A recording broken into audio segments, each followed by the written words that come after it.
Komisi Pemberantasan Korupsi menggeledah rumah pribadi Sekjen PDI Perjuangan Hasto Kristianto di Bekasi, Jawa Barat. Hasto sebelumnya ditetapkan sebagai tersangka dalam kasus suap yang melibatkan DPO KPK Harun Masiku. Rumah Hasto Kristianto yang berada di kawasan Kartini, Kota Bekasi, Jawa Barat terlihat dijaga oleh personel polisi. Penggeledahan rumah Sekjen PDIP Hasto Kristianto dibenarkan juru bicara KPK Tessa Mahardika. Sebelumnya, Hasto Kristianto tidak hadir dalam pemanggilan oleh KPK pada 6 Januari 2025. Selain kasus dugaan suap, Hasto juga jadi tersangka dugaan perintangan penyidikan kasus Harun Masiku. Lalu apa hasil penggeledahan KPK di rumah Sekjen PDI Perjuangan Hasto Kristianto? Saudaraku yang saya cintai, saya bahkan Komisi Pemberantasan Korupsi semalam hari Selasa malam menggeledah rumah Hasto Kristianto. Hasto Kristianto digeledah pasca mangkir dari pemanggilan oleh KPK untuk diperiksa sebagai atau statusnya setelah ditetapkan sebagai tersangka.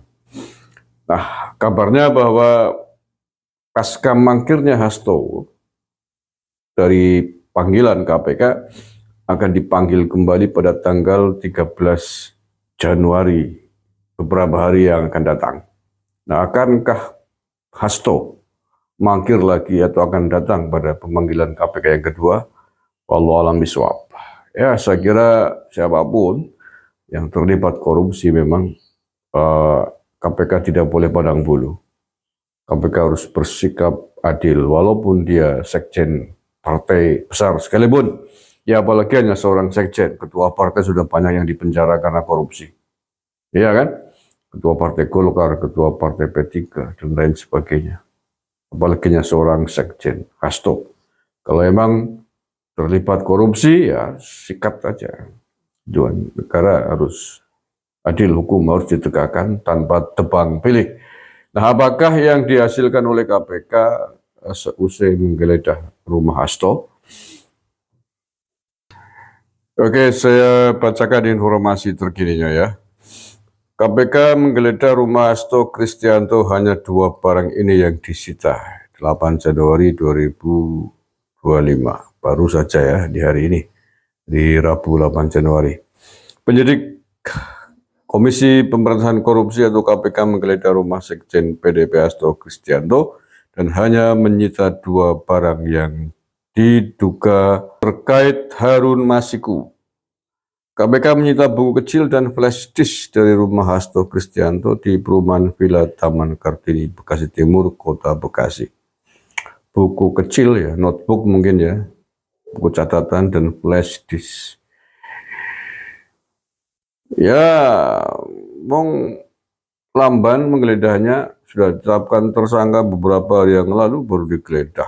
Ya udah diamanin ya barang-barangnya ya, udah dicemplungin ember HP-nya. Flash disk ya, kalau flash disk ada isinya, flash disk kosong. Lah ya, Hasto kan bukan orang bodoh lah.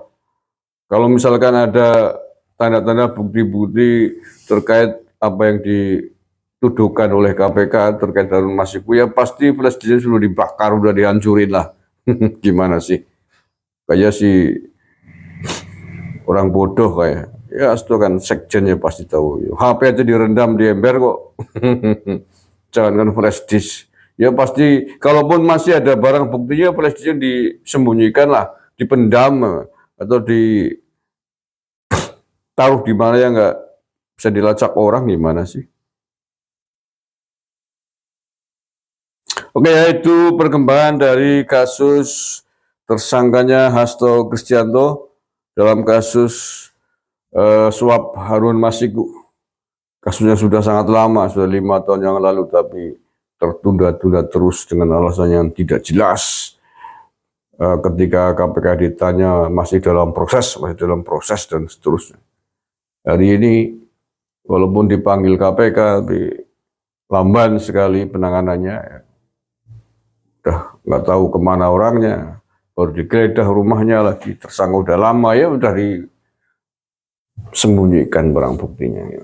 Ya satu sisi puas, satu sisi kecewa juga. Puasnya karena satu langkah lebih tegas, lebih maju KPK di dalam mengusut kasus ini. dengan ditetapkannya Hasto sebagai tersangka, tapi di sisi lain sangat lamban. Ya masa udah ditetapkan tersangka udah beberapa hari yang lalu kok. Udah lama kok baru menggeledah rumahnya, gimana sih? Ya udah disembunyikan, udah diamalin semua barang bukti lah. Lah iya, tukang ngarit pun paham itu. Jangan-jangan hanya formalitas saja. Oke, kita ikuti aja perkembangan berikutnya. Pemanggilan Hasto yang kedua, apakah mangkir lagi atau tidak? Hasto sebagai sekjen PDIP, sekjen partai besar, harusnya memberi contoh kepada kader-kadernya untuk bersikap yang baik sebagai warga negara yang baik, harus mentaati proses hukum. Terima kasih.